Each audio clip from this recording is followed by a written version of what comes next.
ఓం సాయిరామ్. శ్రీ సచ్చిదానంద సద్గురు సాయినాథ్ మహారాజ్కి జై.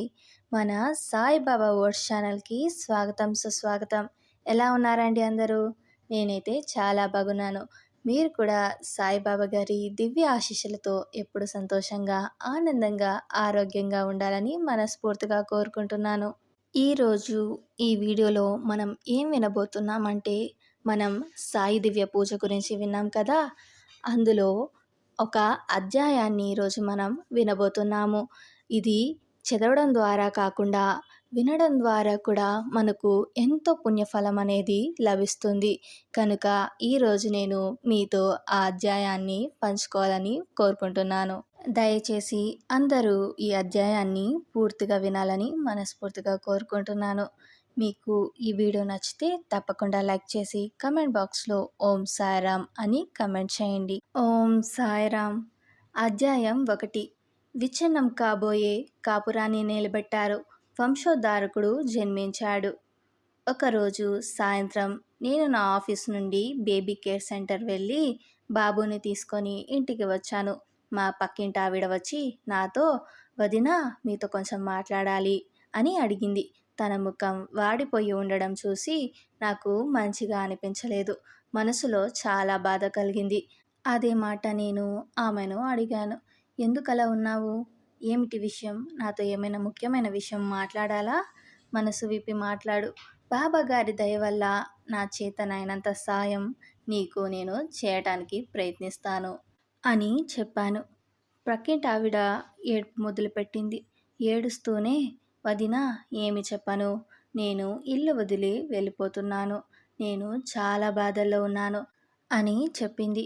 నాకు ఆమె మాటలు చాలా ఆశ్చర్యాన్ని కలిగించాయి. ఎందుకంటే అప్పుడు ఆమె గర్భవతి. అంతకుముందు 3 సంవత్సరాల గల ఒక పాప ఉంది. ఇలాంటి పరిస్థితుల్లో ఆమె నిర్ణయం చాలా పెద్దగా తప్పుగా కాగలదు. నేను ఆఫీస్ నుండి వచ్చినందువల్ల కొద్దిగా అలసట అనిపించి టీ చేయడం కోసం నీళ్లు స్టవ్ పైన పెట్టి మా బాబుకు టిఫిన్ తినడానికిచ్చి ఆమె వద్ద కూర్చున్నాను. ఆమెతో అన్నాను, ఇప్పుడు చెప్పు, వివరంగా చెబితే కదా నేను నీ మాటలు సవ్యంగా అర్థం చేసుకోగలను, సరైన సలహా ఇవ్వగలను అని చెప్పాను. ఆమె నిదానంగా చెప్పడం ఆరంభించింది. వదినా, నీకన్నీ తెలిసినవే. నాకు దేవుడు ఒక కూతుర్ని ఇచ్చారు కదా. తర్వాత ఒక కుమారుడు కొరకు మా ఇంట్లో అందరూ నా నుంచి ఆశిస్తున్నారు. నాకిప్పుడు 5వ నెల. డాక్టరు చెప్పినందువల్ల స్కాన్ చేయించాము. అందులో ఆడపాప అని చెప్పారు. రెండోసారి కూడా పాప అని మా అత్తారింట్లో ఎవరికీ ఇష్టం లేదు. ప్రొద్దున్న సాయంత్రం ఒకటే గొడవ. ఈరోజు కూడా ప్రొద్దున్నే చాలా గొడవైంది. నాకు హార్ట్లో చిన్న రంధ్రం ఉండడం వల్ల ఎక్కువ శారీరకంగా, మానసికంగా చికాకులు పడలేను. శక్తి లేదు. ఈ కొట్లాట వల్ల చాలా విసుగు చెందాను. ఒక ప్రక్కన ఆయన వ్యాపారం కూడా సరిగ్గా నడవడం లేదు. ఇంకో ప్రక్క నాకు పుట్టబోయేది పాపనా బాబునా అనే ప్రశ్న వల్ల గొడవ నడుస్తూ ఉంటుంది. వారు కూడా ఏమి చెప్పే స్థితిలో లేకపోవడం వల్ల అన్నీ చూస్తూ ఊరుకుంటారు. అందుచేత నేను మా అమ్మ ఇంటికి వెళ్ళిపోదామని అనుకుంటున్నాను. మన పక్కింటి ఆవిడ కూడా ఈ గొడవలన్నీ చూసి అదే సలహా ఇచ్చింది. కానీ మీతో మాట్లాడి మీ సలహా కూడా తీసుకుందామని ఆగాను. నన్నేం చేయమంటావు వదినా? నా తప్పేముంది? ఇందులో నాకు సహన శక్తి లేకుండా పోయింది. నన్నెందుకు అందరూ విసిగిస్తున్నారు అని చెప్పింది. పూర్తి వృత్తాంతం విని కొద్ది నిమిషాలు మౌనంగా ఉండిపోయాను. లేచి టీని టీ కప్పులో పోసి తీసుకొచ్చాను. ఆమెకు ఒక కప్ అందజేసి నేను ఒక టీని తీసుకొని కూర్చున్నాను. ఆమెతో ఇలా మాటలు కొనసాగించాను. చూడమ్మా, ఇంటిని తీర్చిదిద్దాలన్నా, పాడు చేయాలన్నా స్త్రీ యొక్క పాత్ర అతి ముఖ్యమైనది.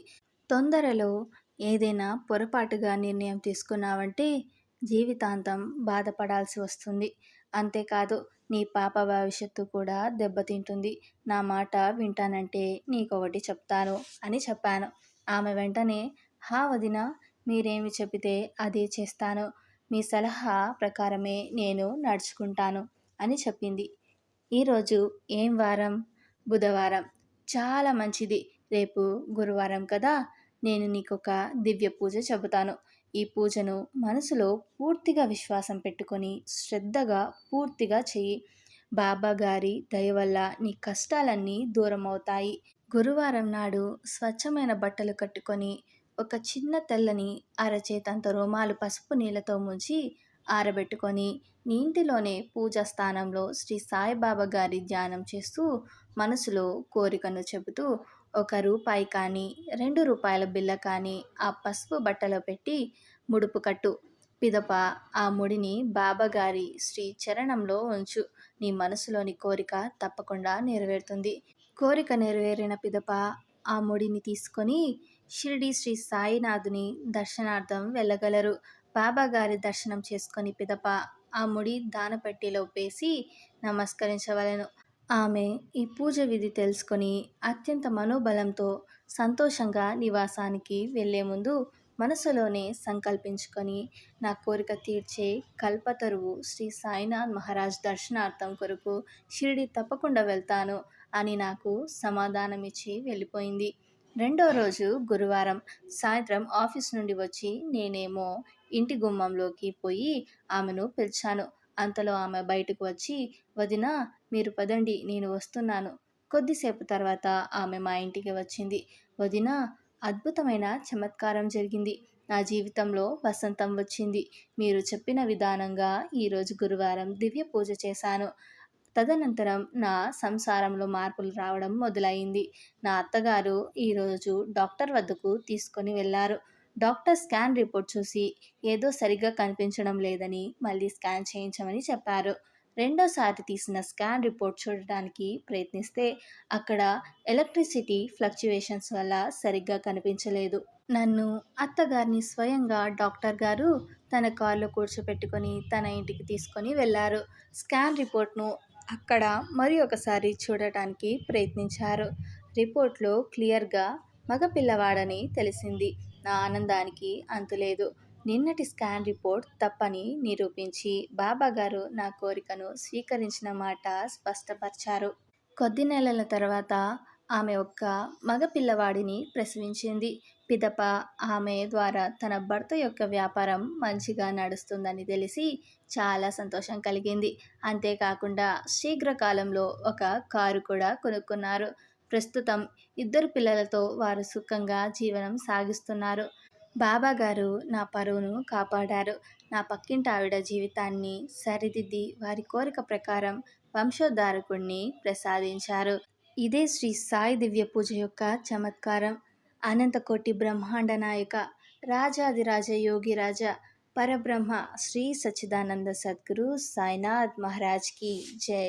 విన్నారుగా శ్రీ సాయి దివ్య పూజ యొక్క చమత్కారాన్ని. అలాగే నెక్స్ట్ వీడియోలో 2వ అధ్యాయాన్ని గురించి తెలుసుకుందాం. మీకు ఎటువంటి కష్టాలున్నా మీరు కూడా భక్తి శ్రద్ధలతో నమ్మకంతో సాయి దివ్య పూజను ఆచరించండి. సాయిబాబా గారు తప్పకుండా మీ కోరికను నెరవేరుస్తారు. మిమ్మల్ని కష్టాల నుంచి బయటకు తీస్తారు. మీకు ఈ వీడియో నచ్చితే తప్పకుండా లైక్ చేసి కమెంట్ బాక్స్లో ఓం సాయిరామ్ అని కమెంట్ చేయండి. మీరిచ్చే చిన్న లైక్ వల్ల మరింత మంది సాయిబాబా భక్తులకు ఈ వీడియో అనేది రీచ్ అవుతుంది. ఈ వీడియోని మీ ఫ్రెండ్స్కి మీ బంధువులు కూడా షేర్ చేసి శ్రీ సాయి దివ్య పూజ యొక్క చమత్కారాన్ని అందరికీ తెలియజేయండి. ఎవరైతే కొత్తగా మన ఛానల్లోకి విజిట్ చేసి ఉంటే వారు మన సాయిబాబా వర్డ్ ఛానల్ని సబ్స్క్రైబ్ చేసుకొని సపోర్ట్ చేయండి. అలాగే సాయిబాబా గారి ఆశీర్వాదాన్ని పొందండి. వచ్చే వీడియోలో 2వ అధ్యాయంలో ఏమి ఉందో తెలుసుకుందాం. అంతవరకు సెలవు. ఓం సాయిరామ్.